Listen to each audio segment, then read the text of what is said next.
Influencers எல்லாம் வந்துட்டு இந்த இன்ஃப்ளூயன்சர்ஸ்னு சொல்கிறது என்னென்னா செலிப்ரிட்டிஸ் இவங்கெல்லாம் வந்து பார்த்திங்கன்னா நிறைய காசு கேட்குறாங்க, 5,000 10,000 கேட்குறாங்க. என்கிட்ட அவ்வளோ பட்ஜெட் இல்லை, ஆனால் பீப்புளை ரீச் பண்ணணும், எப்படி ரீச் பண்ணுறது அப்படிங்கிற கொஸ்டினுக்கான விடை தான் இந்த வீடியோ.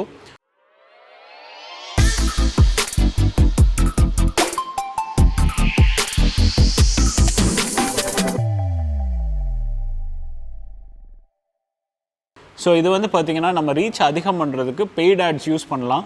ஸோ ஃபேஸ்புக் அண்ட் இன்ஸ்டாகிராமில் வந்து ஸ்பான்சர்ட் ஆட்ஸ் வந்து யூஸ் பண்ணலாம். ஸோ இதை எப்படி ரன் பண்ணுறது அப்படிங்கிற ஒரு சின்ன சின்ன டிப்ஸ் கொடுக்குறேன். ஃபுல்லாக இல்லைனாலும் ஸ்டார்ட் பண்ணுறதுக்கு யூஸ்ஃபுல்லாக இருக்கும். ஸோ ஃபர்ஸ்ட் திங் என்னென்னா, அவுட்ரைட் அந்த இதில் காமிக்கிற பூஸ்ட் போஸ்ட் வந்து கொடுக்க வேண்டாம். ஸோ நீங்கள் ஃபேஸ்புக் ஆட்ஸ் மேனேஜர்னு சொல்லி ஒரு பேஜ் இருக்கும், அதில் போனீங்க அப்படின்னா கேம்பெயின் கோல்ஸ் இருக்கும். ஸோ அதில் வந்து பார்த்திங்கன்னா கன்வர்ஷன் கேம்பெயின், டிராஃபிக், ரீச், இந்த 3 வந்து மேஜராக இருக்கும். ஸோ நீங்கள் வந்துட்டு இதில் 3மே ரன் பண்ணணும், அது நம்மளோட கோல்ஸை பொறுத்து. ஸோ ஃபர்ஸ்ட் திங் என்னென்னு பார்த்தீங்கன்னா கன்வர்ஷன் கேம்பெயின். ஸோ இந்த கன்வர்ஷன் கேம்பெயின் எப்போ ரன் பண்ணணும்னு பார்த்தீங்கன்னா, நமக்கு ஒரு ப்ராடக்ட் வச்சுருக்கோம், ஆனால் ஆடியன்ஸ் ஆல்ரெடி இல்லை, என்கிட்ட ஏற்கனவே வாங்கிட்டு இருக்கவங்க பேஸ் வந்து இல்லை, கம்மியாக தான் இருக்குது. அப்படிங்கும்போது கன்வர்ஷன் கேம்பெயின் கொடுத்து வெப்சைட் சேல்ஸை வந்து அதனோட டார்கெட்டாக வச்சு ஆடியன்ஸ் வந்து வைடாக, ஃபார் எக்ஸாம்பிள் நான் இப்போ காஸ்மெட்டிக் இண்டஸ்ட்ரியில் இருக்கேன் அப்படின்னா skin care and cosmetic products use பண்ணுறவங்களுக்கு மட்டுமே இதாகிற மாதிரி போட்டு விட்டுட்டு கொஞ்சம் பட்ஜெட்டும் அதிகமாக வச்சு வைடர் ஆடியன்ஸு பெருசாக செட் பண்ணி ரன் பண்ணுறது. ஃபேஸ்புக் என்ன பண்ணும் அப்படின்னு பார்த்தீங்கன்னா, பர்ச்சேஸுக்கு வில்லிங்காக இருக்கிறவங்களுக்கு ஆட்டோமேட்டிக்காக ஆட்ஸை வந்து ஆப்டிமைஸ் பண்ணி கொடுக்கும். ஸோ இது வந்து ஒன்று. ரெண்டாவது வந்து பார்த்திங்கன்னா டிராஃபிக். ஸோ அந்த டிராஃபிக் எப்போ யூஸ் பண்ணோம் அப்படின்னு பார்த்தீங்கன்னா, வைடர் ஆடியன்ஸ் செட் பண்ணக்கூடாது. திருப்பி வந்து வெப்சைட்டுக்கு பார்க்கணுன்னு நினைக்கிறவங்க, ஸோ வந்து பார்த்துட்டு போயிருப்பாங்க, மறுபடியும் லைக் என்ன சொல்கிறது, நம்மளே பார்த்திங்கன்னா ஒரே டைமில் வந்து ஒரு ப்ராடக்ட்டை வந்து வாங்கிட மாட்டோம். ஸோ 2-3 தடவை காமிக்கணும், இல்லை யோசித்து வச்சுருப்போம், மறுபடியும் அந்த இது எங்கே இருக்குன்னு தெரியாது. ஸோ இந்த மாதிரி இருக்கவங்கெல்லாம் மறுபடியும் வந்து நமக்கு ஞாபகப்படுத்தி விடுறதுக்காக தான் மற்ற 2 கேம்பெயின் கோல்ஸும்.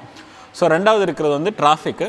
ஸோ டிராஃபிக் என்னென்னு பார்த்திங்கன்னா, நமக்கு என்ன சொல்கிறது, இந்த கன்வர்ஷன் கேம்பெயினோட ஆடியன்ஸ் கம்மியாக இருக்குது. ஃபார் எக்ஸாம்பிள் வந்துட்டு வெப்சைட்டுக்கு விசிட் பண்ணவங்களுக்கு மட்டும் திருப்பி விசிட் பண்ண வைக்கிறதுக்காக ஒரு ஆட் ரன் பண்ணலாம். இல்லை நம்ம ப்ராடக்ட் நேமை வந்து சர்ச் பண்ணிகிட்டு இருக்கவங்க மட்டும் வெப்சைட்டை வந்து விசிட் பண்ணுறதுக்காக ரன் பண்ணலாம். ஸோ அந்த மாதிரி இருக்கிற பட்சத்தில் டிராஃபிக் வந்து சூஸ் பண்ணணும். அண்ட் ரீச் அப்படின்னு ஒன்று இருக்கும். ஸோ ரீச் கேம்பெயின் என்ன அப்படின்னா, அது கன்வெர்ட் பண்ணாது, எதுவும் பண்ணாது, திருப்பி காமிச்சிக்கிட்டே இருக்கும். ஸோ இதை வந்து என்ன பண்ண முடியும் அப்படின்னு பார்த்தீங்கன்னா, வெப்சைட்டில் மேபி கார்ட்டில் வந்து போட்டிருக்கவங்க, இல்லை வெப்சைட்டை விசிட் பண்ணியிருக்கவங்க, ஸ்மால் செட் ஆஃப் ஆடியன்ஸ், ஒரு 1000 பேர் 1500 பேர், இவங்களுக்கு மறுபடியும் காமிச்சிக்கிட்டே இருக்கிறது.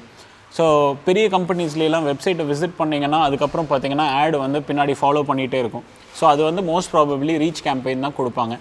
அது என்ன அட்வான்டேஜ்னால், ஸ்பெண்டிங்ஸ் வந்து கம்மியாக இருக்கும், நிறைய பேர் ரீச் ஆகும். ஸோ அவங்க ஆல்ரெடி நம்ம வெப்சைட்டை வந்து பார்த்தவங்க தான். ஸோ அவங்களுக்கு வந்துட்டு திருப்பி நம்மளோட என்ன சொல்கிறதுங்க, வாங்கணும் அப்படிங்கிற மோட்டிவில் காமிக்க வேண்டியதில்லை, ஞாபகப்படுத்தினா போதும். ஸோ இதுதான் அது ஒர்க் ஆகிற logic. So hope it would be useful.